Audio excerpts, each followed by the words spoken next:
आगे कर भी पाए। इसका बहुत ज़्यादा हमारे लाइफ में इन्फ्लुएंस सर का रहा है, क्योंकि सर ने हमेशा हमें मोटिवेट किया है कि हम आगे कैसे बढ़ सकते हैं, है ना, और अपने ड्रीम्स को कैसे फुलफिल कर सकते हैं। तो सबसे पहले मैं कहना चाहूँगा कि आप लोग अगर सोचते हैं कि आप नीट क्लियर कर सकते हैं, ये सबसे पहला स्टेप है आपके लिए, है ना, क्योंकि अगर आप सोचते हैं कि आप क्लियर कर सकते हैं, इसका मतलब आप क्लियर कर सकते हैं। और जो लोग नहीं सोचते वो कभी क्लियर नहीं कर पाएंगे, है ना। ये बात आपने बहुत जगह सुनी होगी, लेकिन ये सच भी है ना। जैसे कि चित्रा के बारे में सर ने बताया कि इन्होंने बीएससी नर्सिंग एम्स का क्लियर किया था और एम्स में एडमिशन भी हो गया था इनका, लेकिन जब इन्होंने देखा कि डॉक्टर्स की लाइफ और नर्सिंग स्टाफ की लाइफ बहुत डिफरेंट है ना। मैं एमबीबीएस कर रहा था और ये नर्सिंग कर रही थी, हम दोनों साथ में ही मिलते थे, बात करते थे, हमारी बातों में बहुत डिफरेंस होती थी। मैं कहीं और बात करता था, ये कहीं और बात करती थी, है ना। तो इसने देखा तो इसने फिर यूटर्न लिया, वहाँ से इसने एम्स छोड़ के आ गई। वहाँ जो एम्स के डीन या प्रिंसिपल थे, उन्होंने बोला कि मत छोड़ के जाओ, तुम नहीं कर पाओगे। तो इसने डीन को बोल के आया कि मैं दिखाऊंगी, करके दिखाऊंगी आपको, और जस्ट नेक्स्ट ईयर रैंक 3 आया छत्तीसगढ़ में, है ना। तो ये होता है जुनून पास करने का, है ना, अपने आप को आगे बढ़ाने का। और अगर आप लोग सोचते हो कि अगर आप भी कर सकते हो ऐसा, क्योंकि जो भी रैंक 3, रैंक 1 ऑल इंडिया या छत्तीसगढ़ रैंक जिनके भी आते हैं, वो भी आपकी तरह स्टूडेंट है, तो किसी ना किसी कोचिंग सेंटर में अभी बैठ के पढ़ रहे होंगे, फिजिक्स केमिस्ट्री अपना सॉल्व कर रहे होंगे। उनको भी नहीं पता वो आ जाएंगे, लेकिन वो आ जाते हैं। क्यों? क्योंकि उनके में लगन होती है, आगे बढ़ने की चाहत होती है। और अगर ये लगन और चाहत अगर आप ही रखेंगे तो आप भी ज़रूर पास करेंगे। मेरा मैसेज यही आप लोग के लिए कि हमेशा कोशिश करते रहिए, आगे बढ़ते रहिए। फेलियर्स हमेशा आएंगी, आपको पीछे रोकने वाले भी लोग आएंगे, बहुत सारी सर्कमस्टांसेस और सिचुएशन आएंगी जिसमें आपको लगेगा कि आप नहीं कर पाओगे, लगेगा कि बहुत ज़्यादा मुश्किल है। लेकिन आप यकीन रखिए कि अगर आप इन चीज़ों को पीछे छोड़ेंगे अपने और सोचेंगे कि मैं ज़रूर कर सकता हूँ या कर सकती हूँ, तो ज़रूर आप आगे बढ़ेंगे और क्लियर कर लेंगे। ठीक है, अगर किसी को कुछ पूछना है तो आप लोग पूछ सकते हो। मैं तो ऐसा लेक्चर बहुत लंबा चौड़ा दे सकता हूँ, लेकिन उतना टाइम नहीं आपके पास भी और हमारे पास भी, है ना। जल्दी जल्दी पूछो डाउट। इंटरैक्टिव सेशन यार, ऐसा बोरिंग लेक्चर मत बनाओ। 4 साल से हम भी लेक्चर सुनते हैं, अभी एमबीबीएस में जाओगे तो बहुत पॉजिटिव कर दिए, लेकिन एग्जाम तक हम कैसे पॉजिटिव रहेंगे, मोटिवेट रहेंगे? देखो, जो सबसे बड़ा मोटिवेशन जो हमारी लाइफ में होता है ना, हम खुद होते हैं। ठीक है, आपको हमेशा मोटिवेट करने के लिए हमेशा कोई रहे ये जरूरी नहीं है। ठीक है, सब अपनी अपनी लाइफ जीते हैं, सबकी लाइफ में प्रॉब्लम्स आती है। ऐसा नहीं है कि मैं एकदम शुरू से मोटिवेट था तो मेरे को हमेशा मोटिवेट करने के लिए कोई ना कोई मेरे अगल बगल है, ऐसा नहीं है ना। आपकी लाइफ में जो फेलियर्स होती हैं, जब बैकआउट्स होते हैं या बैकड्रॉप्स होते हैं, वही आपके लिए मोटिवेशन है। आप उन्हीं को अपना मोटिवेशन बनाइए तो जरूर आगे बढ़ेंगे। क्योंकि हम इंसान है ना, हम सभी के लाइफ में प्रॉब्लम्स होती हैं, सभी के लाइफ में होती है। हर कदम में प्रॉब्लम आती है, हर कदम में हमें लगता है कि हम नहीं कर पाएंगे, बहुत सारी सिचुएशन मुश्किल हो जाती है ना। तो इन मुश्किल सिचुएशन को ही आप एज अ मोटिवेशन लीजिए, क्योंकि ये तो आपका पीछा कभी नहीं छोड़ेंगे। जब तक हम यहाँ पे जिंदा है तब तक हमारे साथ हमारी मुश्किलें रहेंगी। इसका मतलब हमेशा आपके साथ आपकी मोटिवेशन रहेगी। ठीक है, जो भी मतलब डेली रूटीन जो भी आप फॉलो करते हैं, जो भी एक दिन का आपने गोल बनाया कि आज मैंने ये गोल सेट किया, अगर दिन में वो गोल अगर पूरा हो जाता है तो वो आपके लिए एक रिवॉर्ड जैसा है ना। वो हर रोज जो है आपको वो छोटे छोटे रिवॉर्ड्स मिलेंगे, that will be your motivation, that will be your, in fact that will be your best motivation. हर रोज मैं जो करती थी, जब मैं अपने टाइम पे जब की थी, रोज सुबह सो के उठ के मेरा रोज एक अलग शेड्यूल होता था, वो फॉलो जब हो जाता तो लास्ट में सबसे ज्यादा मोटिवेशन मुझे उसी से मिलता था। और एग्जाम के 1-2 महीने पहले तो कोचिंग सब बंद हो जाती है ना, बस टेस्ट वगैरह चलती है, तो फिर उस टाइम पे ये सारी चीजें बहुत मायने रखती है। आप लोग टेस्ट सीरीज दिलाते हैं? क्या होती है टेस्ट सीरीज? कौन टॉप करता है? सब पीछे रहते हैं क्या? ठीक है, देखो, जो टेस्ट सीरीज है ना, ये तुम्हारा रैंक देखने के लिए या कितने मार्क्स आए देखने के लिए नहीं होता है ना। तुम यहाँ कोटा स्टडी सर्कल का टेस्ट सीरीज निकाल के नीट क्लियर नहीं कर लो, जरूरी नहीं है। जरूरी ये है कि तुम कोटा स्टडी सर्कल में जो टेस्ट सीरीज हो रही है वो तुम रेगुलर दो, है ना, और उसमें जो तुम गलतियां कर रहे हो वो सुधारो, ताकि तुम नीट में गलती ना करो। ये इंपॉर्टेंट है। और ये टेस्ट सीरीज रखने का सर का मकसद यही है कि तुम अपना प्रैक्टिस करो, ताकि जो तुम गलतियां अभी कर रहे हो तुम एग्जाम में जाके ना करो। ठीक है, बहुत इंपॉर्टेंट है टेस्ट सीरीज देना। अगले और कौन पूछेगा? आफरीन पूछो। सर बार बार जैसे डीमोटिवेट हो जाते हैं तो उसको कैसे मोटिवेट अपने आप को करें? जब जब डीमोटिवेट सर को फोन करो। सर को फोन करो,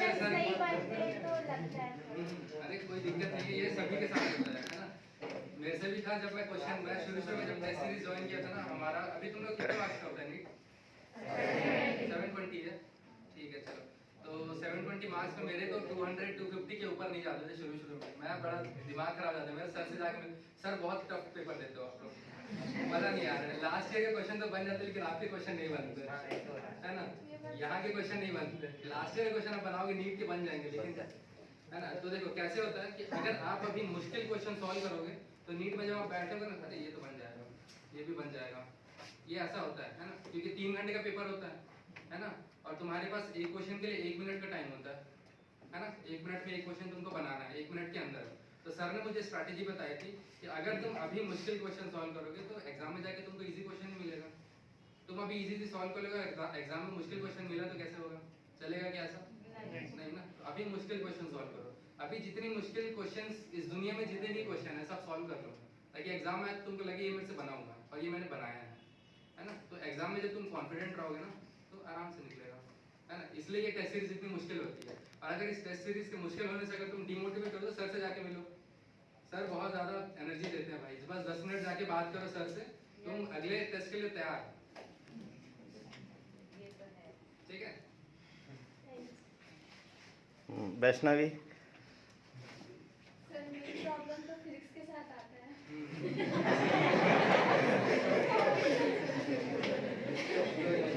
हम भी फिजिक्स के मारे थे, हम भी बायो वाले हैं, फिजिक्स हमको भी नहीं आता था। लेकिन देखो क्या होता है ना, physics is a part of life, है ना? तुम जो भी जैसे भी चीज कर रहे हो, कुछ भी कर रहे हो, हर चीज में फिजिक्स लगती है। तुम ऐसा सोच के करोगे तो फिजिक्स आसान होगी, है ना? सर अभी क्या पढ़ा, वर्क डन पढ़ा रहे थे ना? वर्क डन, टेंशन, फोर्स, है ना? ये तो हर जगह लगता है यार। तुम साइकिल चला रहे हो तो भी फोर्स टेंशन लग रहा है ना? तुम चल रहे हो तो भी फोर्स टेंशन लग रहा है, फ्रिक्शन लग रही है। दिमाग लगाओ, जहाँ पे तुम जैसा भी कर रहे हो, जो भी काम कर रहे हो, हर जगह सोचो कि हर जगह फिजिक्स है। फैन घूम रहा है उसमें फिजिक्स है ना? रोटेशनल मूवमेंट हो रही है ना? रोटेशनल एक्सेलरेशन लग रहा है ना? कब वेलोसिटी चेंज होती है, कब एक्सेलरेशन चेंज होता है, कितना टाइम लगता है, कैसे लगता है, सब चीजें बहुत आसान है अगर तुम इसको as a part of life लेके सोचोगे। और तुम फिजिक्स की अलग दुनिया सोचोगे कि यार वो बहुत अलग है और बहुत दूर है हमसे, तो तुमसे नहीं होगा, ठीक है? हर चीजों में तुम फिजिक्स लगाओ, जो भी कर रहे हो उसमें फिजिक्स लगाओ। कौशिक खड़ा हो। हाँ हाँ मुझे पता है।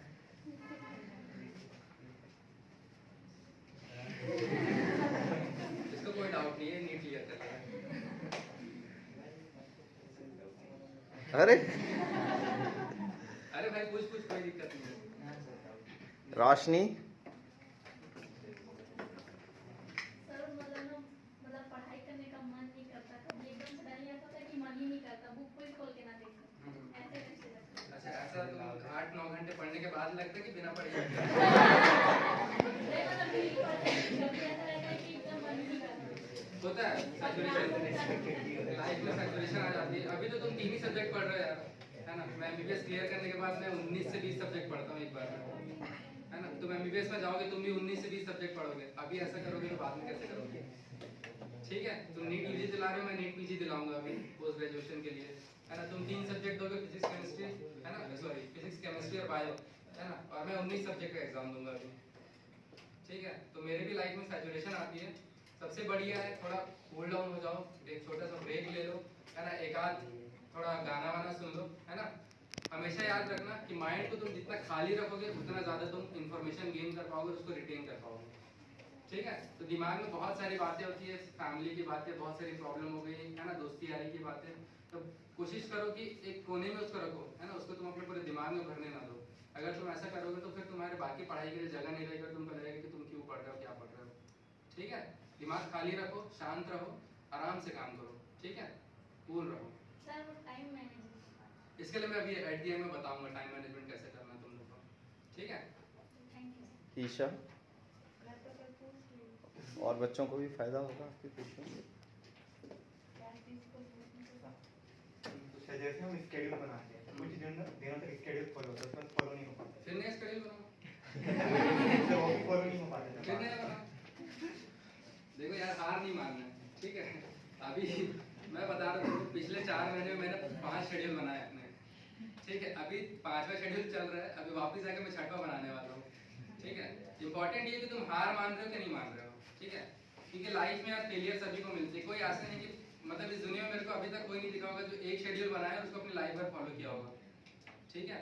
इवन तुम किसी भी बड़े साइंटिस्ट को देख लो, है ना, 11th-12th में इसका थॉमस अल्वा एडिसन का एक वो था ना, स्टोरी वाला, कौन सीबीएसई कोर्स का जो भी होगा, ठीक है, एडिसन का वो था, है ना, एडिसन का थी कि इसका हाँ स्कूल में जो रहता है ना, वो छुट्टी लेने के लिए नर्वस ब्रेकडाउन का नाटक करता है, ठीक है, उसको पढ़ना बिल्कुल पसंद नहीं था, ठीक है। तुमको क्या लगता है वो कभी एक शेड्यूल बनाया वो फॉलो किया होगा क्या? हमेशा नहीं किया होगा, लेकिन वो कभी ना हार नहीं माना, ठीक है। वो हमेशा कोशिश किया है ना, कि वो जो भी अपना बेस्ट कर सकता है वो करे।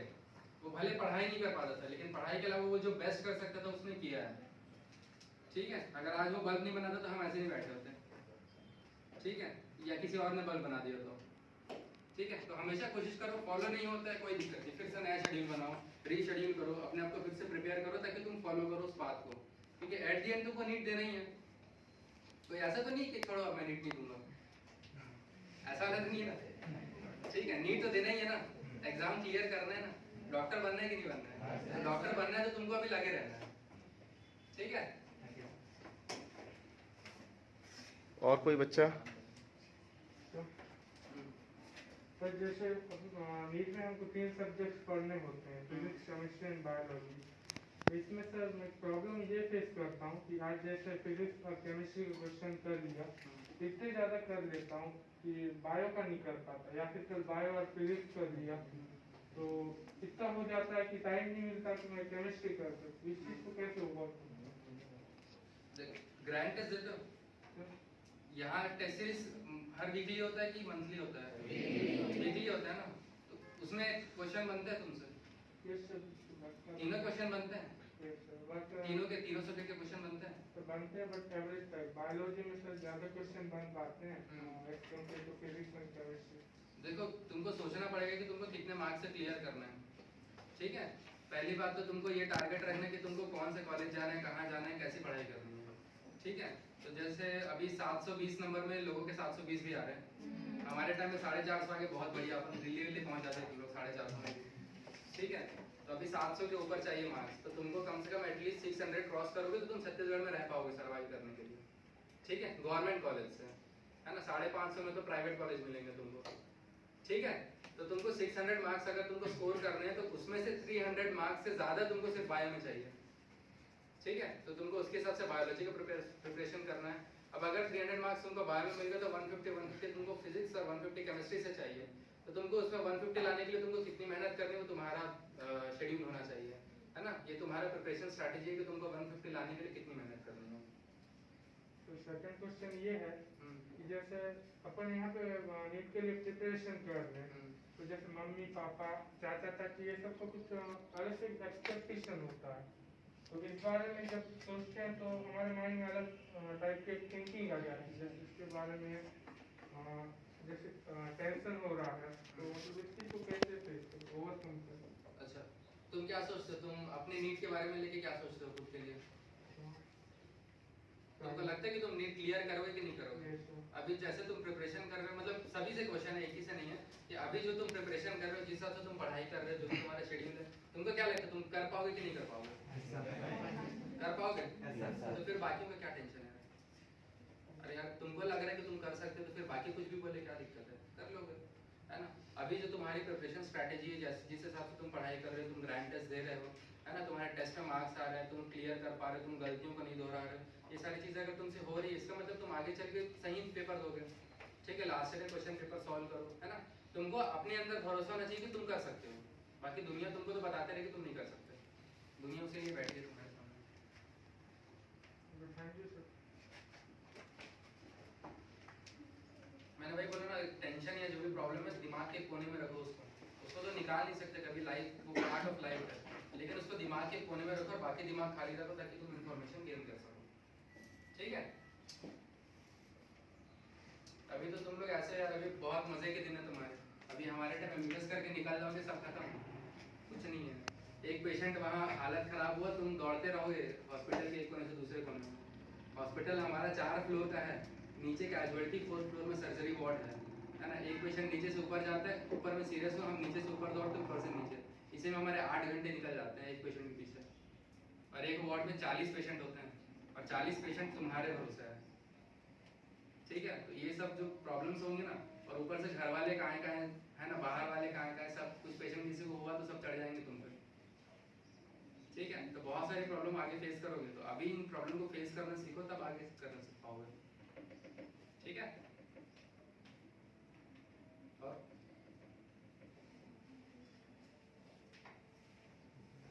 I will request to Miss Chitra, please share some experience. जैसा कि एक बच्चे ने क्वेश्चन पूछा था कि घर पे मम्मी पापा चाचा चाची ये सब होते हैं तो फिर क्या करना चाहिए उस टाइम पे, बहुत ज़्यादा डिमोटिवेशन फील होता है ना, तो फिर आप उनकी बातें मतलब क्यों सुन रहे हैं, वो जो बोल रहे हैं ठीक है, वो बोल रहे हैं उनको बोलने दीजिए, आप ये करके दिखाइए ना, जैसे हर वीकली आपको टेस्ट होता है यहाँ पे, उसमें टॉप करके दिखाइए उनको, अपने अपने तरीके से उनको जवाब दीजिए कि आप बोल रहे नहीं कर सकते लेकिन मैं तो कर सकता हूँ ना, मैं तो आपको करके दिखा रहा हूँ, तो मैं नीट भी क्लियर कर सकता हूँ, क्यों नहीं कर सकता। That should be your strategy, ठीक है। कोई अगर बोल रहा है तो उसको आप अपने तरीके से जवाब दीजिए, ये नहीं कि उसकी बातें सुन करके डिमोटिवेट होकर के बैठ जाइए, ठीक है। और किसी को कुछ क्वेश्चन? रोशनी क्लास में बहुत बकबक करती है, पूछ नहीं।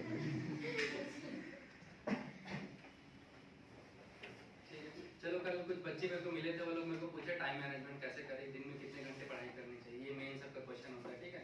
और सर मैं तुमको बस एक स्ट्रेटजी बताऊंगा, ठीक है।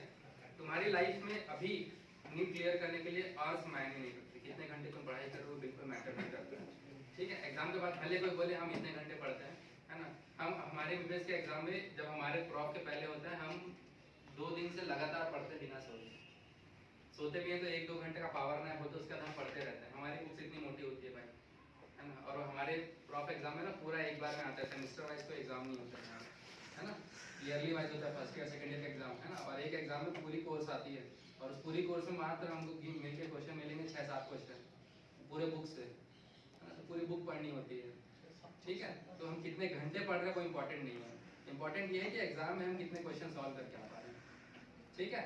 तो तुम्हारे लिए अभी इंपॉर्टेंट है कि तुम नीट में कितने क्वेश्चन सॉल्व कर सकते हो, कितने क्वेश्चन सही सॉल्व कर सकते हो, ज्यादा इंपॉर्टेंट है। माइनस मार्किंग है ना नीट में, ठीक है, तो करेक्ट क्वेश्चन ज्यादा इंपॉर्टेंट है, ठीक है। तो तुम्हारे पास अभी रफली कब है एग्जाम तुम्हारा? मई में होगा, मई जून के आसपास होगा। मैं 5 मंथ ले लेता हूँ, ठीक है। तुम्हारे पास 5 मंथ का टाइम है, ठीक है। 3 सब्जेक्ट है तुम्हारे, ठीक है, और तुमको आगे रिवीजन भी करनी है, ठीक है। तो इसको 3 मंथ और 2 मंथ में डिवाइड कर लो, ठीक है ना। ये 2 मंथ जो होगा तुम्हारा रिवीजन के लिए होगा, और ये तुम्हारा अभी बेसिक स्टडी के लिए होगा, जो तुम जितनी बेसिक चीजें हैं जो तुमको पढ़नी है, अपने बेसिक स्ट्रॉन्ग करना, उन सब चीज के लिए भी 3 महीने ले लो, ठीक है। तुम्हारे पास ऑल एट द एंड तुम्हारे पास मेनली है 3 महीने पढ़ाई करने के लिए, ठीक है। इसके बाद तुमको कोई नई चीज नहीं पढ़नी है 2 महीने में, आखिरी 2 महीने में, ठीक है। कोई भी न्यू चीज नहीं पढ़नी है, जितनी न्यू चीज पढ़नी है, जितनी चीजें तुमको कवर करनी है, अभी 3 महीने में कवर करनी है, ठीक है। अब इस 3 महीने में, है ना, तुम्हारे पास 180 डेज है, नहीं 90 डेज है, ठीक है। मैथ्स वाला नहीं आ रहा आप लोगों को, ठीक है। 90 डेज है ना। अब 90 डेज में तुम अपने हर दिन को डिवाइड करो, ठीक है, फिजिक्स केमिस्ट्री और बायो के लिए, ठीक है। तुम अपने दिन को पूरे 3 सेशन में डिवाइड कर लो कि तुमको कैसे करना है, कितने घंटे का कितने सेशन रखना है, ठीक है। तुम्हारा मेन गोल ये होना चाहिए कि तुमको 3 महीने में कितने कोर्स तुम्हारे बचे जिसको कंप्लीट करना है, ठीक है। For example as a general मैं ले लूं, तुमको फिजिक्स में 20 चैप्टर, केमिस्ट्री में 20 चैप्टर और बायो में 30 चैप्टर तुमको कंप्लीट करना है, ठीक है। तो उन चैप्टर्स को तुम अपने 3 महीने में डिवाइड कर लो 90 दिन में, तुमको 90 दिन में कितने चैप्टर खत्म करने हैं, 20 20 40 प्लस 30 70, है ना। 70 चैप्टर्स तुमको कंप्लीट करने हैं, ठीक है। ऐसे कंप्लीट करने ताकि इस 70 चैप्टर से कोई भी क्वेश्चन आए तुमसे बन जाना चाहिए, ठीक है। वो किसी भी कोने से पूछे तुमसे बन जाना चाहिए, तुमको ऐसे प्रिपरेशन करनी है ना। कोई मुश्किल है क्या? 90 दिन में सिर्फ 70 चैप्टर को करना है ना। तुम ऑलरेडी 6 महीने पीछे छोड़ चुके हो, अभी पीछे निकल गया ना 6 महीने कोचिंग करते, ठीक है। अभी तुम्हारे पास इतने ही दिन है ना। तुम इतने में ही तुमको जो भी करना है, जैसे भी करना है, नीट क्लियर करना है, इतने ही दिन में तुमको करना है, ठीक है। अब तुम हर दिन को डिवाइड करो कि आज मैं फिजिक्स का 1 चैप्टर, केमिस्ट्री का 1 चैप्टर, बायो का 1 चैप्टर विद एमसीक्यू सॉल्व करके खत्म करूंगा, ताकि कल मेरे को इसको रिव्यू करना ना पड़े वापस, ठीक है। समझ गए? तो तुमने 3 सेशन में डिवाइड किया, एक फिजिक्स के लिए, एक केमिस्ट्री के लिए, एक बायो के लिए, है ना। फॉर एग्जांपल मैंने बोला कि तुम 2 घंटे फिजिक्स के लिए, 2 घंटे केमिस्ट्री के लिए और 2 घंटे बायो के लिए करो, मतलब मेरे हिसाब से। बाकी तुम जैसा करना चाहो तुम कर सकते हो, ठीक है। और इस 2 घंटे में सिर्फ तुम्हारा ध्यान जो तुम पढ़ रहे हो उसमें होना चाहिए, ठीक है। इसको बोलते हैं इफेक्टिव स्टडी। तुम 6 घंटे पढ़ रहे हो जिसमें 4 घंटे तुम अलग दुनिया में जी रहे हो, है ना, वो ये कर रहा था, वो ये कर रहा था, मैं आज ये किया, वो किया, सिर्फ 2 घंटे तुम्हारी पढ़ाई, तो तुम 6 घंटे नहीं पढ़ाई की, उसमें सिर्फ तुमने 2 घंटे इफेक्टिव स्टडी की है, बाकी 4 घंटे तुमने सिर्फ सपने देखे हैं, ठीक है। तो तुमको इफेक्टिव स्टडी करनी है ना। इफेक्टिव स्टडी कैसे होती है, तुमने 11th-12th का जब एग्जाम दिया होगा तो जो 3 घंटे के एग्जाम तुमको पता चलता है 3 घंटे कैसे निकला, दिमाग में घंटे का आते ही नहीं है, तुमको बस ये कि मेरा वो क्वेश्चन खत्म होना चाहिए, कुछ भी छूटना नहीं चाहिए, छूटा मतलब मार्क्स गए, है ना। अटेम्प्ट करना इंपॉर्टेंट है ना 11th-12th में। तो उस टाइम हमें टाइम का ध्यान नहीं होता, उस टाइम हम जो रहते हैं उसमें बहुत फोकस रहता है दिमाग, तो वो जो हाइपर एक्टिव फेस होता है हमारे दिमाग का, उस फेस को तुमको अभी रेप्लिकेट करना है अपने स्टडी में। ये जो कर लिया वो नीट क्लियर कर लिया, ठीक है।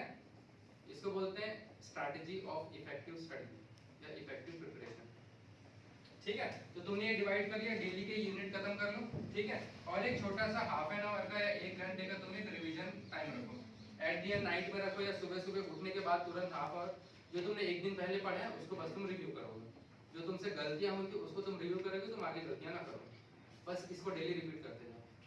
ये 3 महीने तुम्हारे कैसे निकलेंगे तुमको हवा नहीं लगेगा, और तुम्हारी थ्योरी या जो भी चैप्टर से वो कैसे खत्म करेंगे वो भी हवा नहीं लगेगा, वो बस खत्म हो जाएंगे, ठीक है। नेक्स्ट तुम्हारी जो 2 महीने आएंगे इसमें सिर्फ तुम क्या करोगे, सिर्फ टेस्ट दोगे, है ना, सिर्फ रिवीजन करोगे और एमसीक्यू सॉल्व करोगे, इसमें कोई थ्योरी पढ़ने का कोई टाइम नहीं है, ठीक है। और ये शेड्यूल अगर तुम फॉलो करोगे तो तुमसे नीट क्लियर हो जाएगा, ठीक है। तो इसमें टाइम मैनेजमेंट की कोई बात ही नहीं है, तुम कितने घंटे पढ़ाई हुई नहीं उसकी बात ही नहीं है, इसमें बात है कि तुमने कितना पढ़ाई किया है ना, तुमने कितना कोर्स कंप्लीट किया है ना। अब कोर्स कंप्लीट करना और उसको रिटेन करना ज्यादा इंपॉर्टेंट है एज कंपेयर टू कितने घंटे तुमने पढ़ाई की, ठीक है। घर वाले तुमको देखेंगे तुम कितने घंटे पढ़ाई कर रहे हो, तुम ये काम 2 घंटे में कर लो कोई दिक्कत नहीं है, बाकी घंटे मजे करो, ठीक है। तुम 2 घंटे में करते हो 2 घंटे में करो, अभी तुमको लगेगा कि 8 घंटे 10 घंटे टाइम लग रहा है फिलहाल अभी, ठीक है। लेकिन जैसे जैसे तुम 10 दिन बीतेंगे, 20 दिन बीतेंगे, 1 महीना बीतेगा, उसके बाद में तुमको 4 घंटे भी नहीं लगेंगे करने में, भाई तुमसे फटाफट होगा। एनसीईआरटी रीड मारो, तुम्हारे नोट्स रीड मारो, एमसीक्यू सॉल्व करो, याद रखना हर चैप्टर के 100 एमसीक्यू तुमको करना है, ठीक है। हर चैप्टर में अगर तुम 100 एमसीक्यू करोगे मतलब हर टाइप के एमसीक्यू तुमसे हो जाएंगे, है ना। तो एट दी एंड 3 महीने खत्म होते तक तुम अगर 20 अगर चैप्टर हैं और एक एक चैप्टर के तुम एमसीक्यू सॉल्व करो, टोटल 70 चैप्टर्स हैं, उसमें 100 एमसीक्यू मतलब 7000 एमसीक्यू तुमने सॉल्व किए, और तुमको 7000 एमसीक्यू कैसे सॉल्व करना है तुमको पता है, ठीक है। आगे के 2 महीने और भी एमसीक्यू सॉल्व करोगे, तो जो अगर अपने नीट प्रिपरेशन में 10000 एमसीक्यू सॉल्व किया होगा तुमको लगता है वो नीट क्लियर नहीं कर पाएगा, ठीक है। बस ये प्रिपरेशन स्ट्रैटेजी है, मत सोचो कितने घंटे पढ़ रहे हो, बस तुम सोचो कि तुम कितना पढ़ाई कर रहे हो, तुमने कितना इफेक्टिव स्टडी, है ना। मेरा मेन मैसेज यही था तुम लोग के लिए कि तुम ऐसे प्रिपरेशन स्ट्रैटेजी रखो ताकि तुम आगे चल के नीट क्लियर कर लो, ठीक है।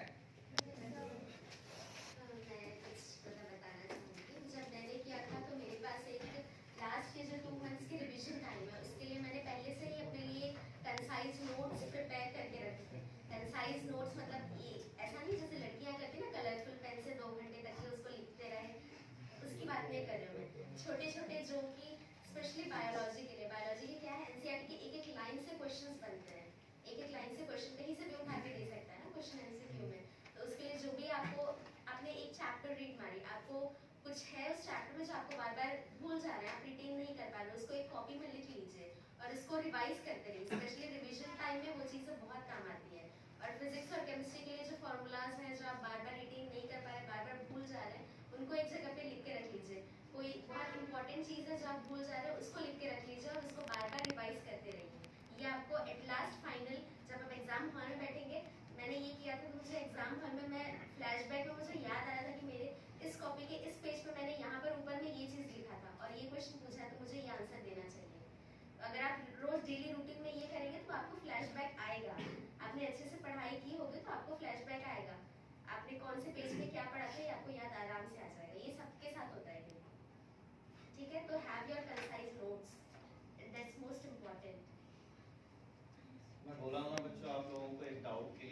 से फिजिक्स केमिस्ट्री बायोलॉजी की बुकलेट की है, बुकलेट बनाई है जिसमें जो भी डाउट्स है वहाँ लिखिए, क्योंकि वो पूरा रिवाइज नहीं करना पड़ेगा, है ना। जो आता है वो तो आता ही है, जो नहीं आता है उसको आप रिवाइज कर सकते हो और उस पर जो है ओवरकम कर सकते हो, अपना कॉन्फिडेंस बढ़ा सकते हो।